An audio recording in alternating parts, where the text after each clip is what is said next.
हरखेन भैया हो, हरखेन भैया, हरखेन भैया हो, हरखेन भैया।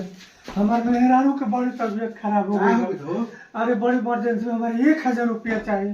का हो गइल बा? अरे तबीयत खराब है, बुखार दो जल्दी जल्दी ला मत दे अजय भाई, ले जाके दवाई बीरो कराओ हाँ बढ़िया हाँ से। ये हरखेन भैया जाके बहुत बहुत ठीक है, बहुत आप काम लगी तो बनू बस। ए अजय भाई रुका सुना, भौजाई के कुछ होके के ना चाहिए, आउ जरूरत पड़ी तो कहिया हमरा से।